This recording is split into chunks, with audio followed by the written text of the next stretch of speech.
विद्यार्थियों, स्वागत है आप सबका। हम लोग आचार्य रामचंद्र शुक्ल का इतिहास ग्रंथ पढ़ रहे हैं।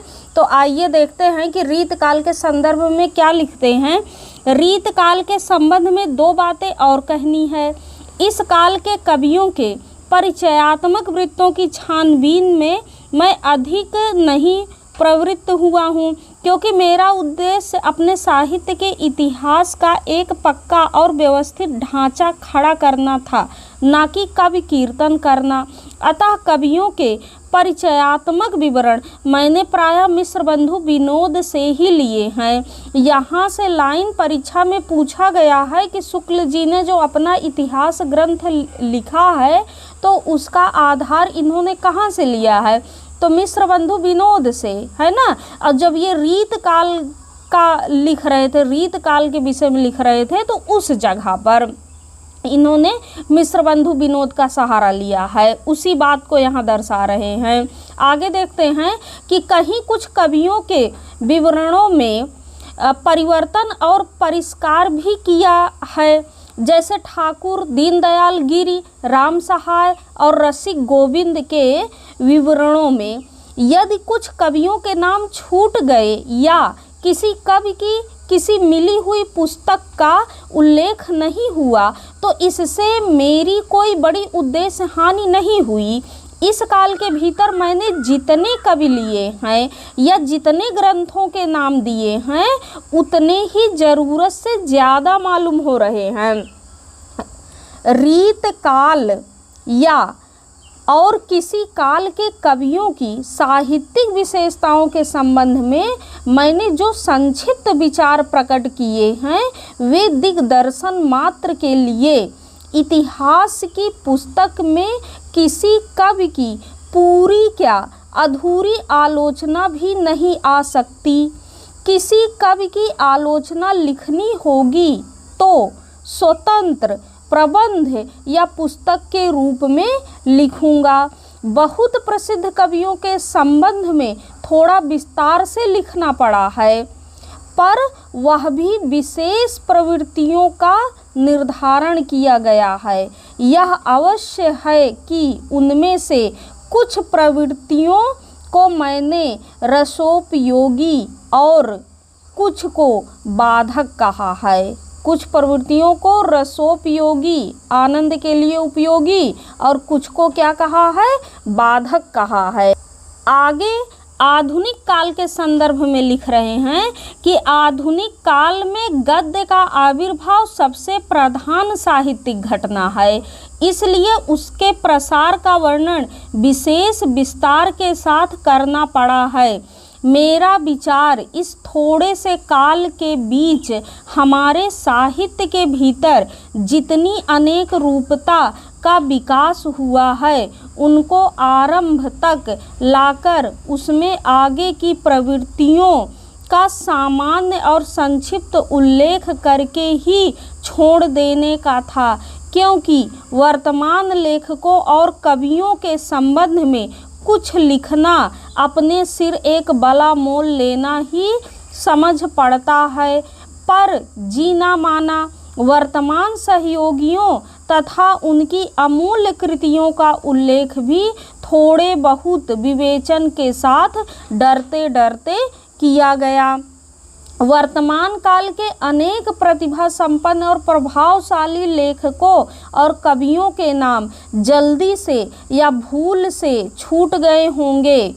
इसके लिए तथा उससे भी अधिक उनकी कृतियों से विशेष रूप से परिचित महानुभावों से क्षमा की प्रार्थना है। जैसा पहले कहा जा चुका है कि यह पुस्तक जल्दी में तैयार करनी पड़ी है, इससे इसका रूप जो मैं रखना चाहता था वह भी इसे पूरा नहीं प्राप्त हो सका है। कवियों और लेखकों के नामोल्लेख के संबंध में एक बात का निवेदन और है, इस पुस्तक का उद्देश्य संग्रह नहीं है, जैसा कि उन्होंने शिव सिंह सेंगर के इतिहास को और मिश्र बंधुओं के इतिहास को, ग्रियर्सन के इतिहास को कविवृत्त संग्रह कहा है, तो उसी बात की पुष्टि करते हुए कह रहे हैं कि इस पुस्तक का उद्देश्य संग्रह नहीं था, इससे आधुनिक काल के अंतर्गत सामान्य लक्षणों और प्रवृत्तियों के वर्णन की ओर ही अधिक ध्यान दिया गया है। क्या कह रहे हैं? संग्रह करना मेरा उद्देश्य नहीं है, इससे आधुनिक काल के अंतर्गत सामान्य लक्षणों की मतलब आधुनिक काल के अंतर्गत सामान्य लक्षण क्या थे, प्रवृत्तियाँ क्या थी, तो वही लिखते हैं कि प्रवृत्तियों के वर्णन की ओर ही अधिक ध्यान दिया गया है। अगले संस्करण में इस काल का प्रसार कुछ और अधिक हो सकता है ना। कह रहे हैं कि इसके बाद का जो संस्करण आएगा उसमें कुछ विस्तार हो सकता है। आगे क्या लिखते हैं कि कहने की आवश्यकता नहीं कि हिंदी साहित्य का यह इतिहास हिंदी शब्द सागर की भूमिका के रूप में हिंदी साहित्य का विकास के नाम से सन 1929 के जनवरी महीने में निकल चुका है। जान ही रहे हैं कि यह इतिहास हिंदी शब्द सागर की भूमिका के रूप में लिखा गया था, हिंदी साहित्य का विकास शीर्षक से, और बाद में फिर स्वतंत्र पुस्तक के रूप में निकल चुका था। फिर क्या कहते हैं कि इस अलग पुस्तकाकार संस्करण में बहुत सी बातें बढ़ाई गई हैं, विशेषता आदि और अंत में, मतलब शुरुआत में और लास्ट में। आदिकाल के भीतर अपभ्रंश की रचनाएं भी ले ली गई हैं, क्योंकि वे सदा से भाषा काव्य के अंतर्गत ही मानी जाती रही हैं।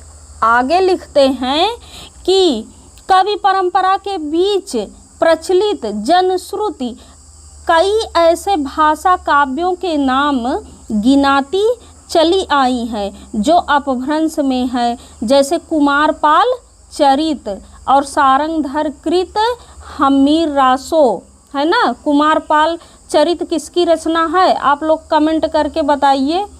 सारंगधर कृत हमीर रासो का पता नहीं है, पर प्राकृत पिंगल सूत्र उलटते पलटते मुझे हमीर के युद्धों के वर्णन वाले कई बहुत ही ओजस्वी पद छंदों के उदाहरण में मिले।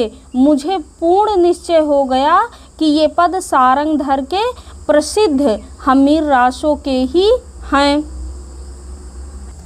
आधुनिक काल के अंत में वर्तमान काल की कुछ विशेष प्रवृत्तियों के वर्णन को थोड़ा और पल्लवित इसलिए करना पड़ा, जिसमें उन प्रवृत्तियों के मूल का ठीक ठीक पता केवल हिंदी पढ़ने वालों को भी हो जाए और वे धोखे में न रहकर स्वतंत्र विचार में समर्थ हों। मिश्र बंधुओं के प्रकांड कविवृत्त संग्रह मिश्र बंधु विनोद का उल्लेख हो चुका है। रीत काल के कवियों का परिचय लिखने में मैंने प्रायः उक्त ग्रंथ से ही विवरण लिए हैं। अब देखिए कि ये फिर से उसी बात की पुष्टि कर रहे हैं कि रीत काल के कवियों का परिचय लिखने में मैंने प्रायः उक्त ग्रंथ मतलब मिश्र बंधु विनोद से ही विवरण लिए हैं। अतः आधुनिक शिष्टता के अनुसार उसके उत्साही और परिश्रमी संकलनकर्ताओं को धन्यवाद। तो इन्होंने मिश्र बंधुओं को क्या कहा है, उत्साही और परिश्रमी संकलनकर्ता कहा है। आगे क्या लिखते हैं, मैं बहुत ज़रूरी समझता हूँ, मतलब धन्यवाद देना मैं बहुत ज़रूरी समझता हूँ। हिंदी पुस्तकों की खोज की रिपोर्ट भी मुझे समय समय पर विशेषता संदेह के स्थल आने पर उलटनी पड़ी है। राय साहब, अब यहाँ ध्यान दीजिए कि ये पूछा जा सकता है। राय साहब बाबू श्याम सुंदर दास BA की हिंदी कोविद रत्नमाला श्रीयुत पंडित राम नरेश त्रिपाठी की कविता कौमुदी तथा श्री वियोगी हरि जी के ब्रज माधुरी सार से भी बहुत कुछ सामग्री मिली है।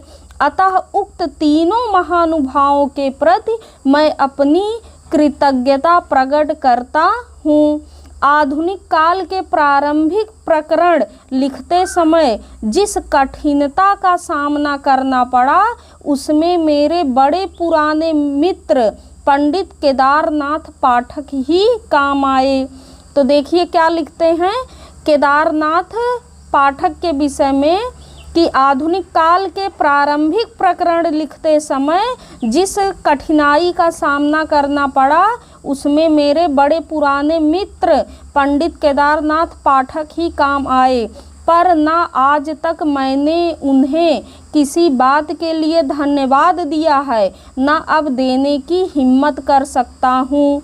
धन्यवाद को आजकल वे एक बदमाशी समझते हैं। अब यह भी परीक्षा में पूछा जा सकता है कि शुक्ल जी ने किसके विषय में लिखा है कि धन्यवाद को आजकल वे एक बदमाशी समझते हैं। तो केदारनाथ पाठक के विषय में कह रहे हैं। फिर क्या है आगे कि इस कार्य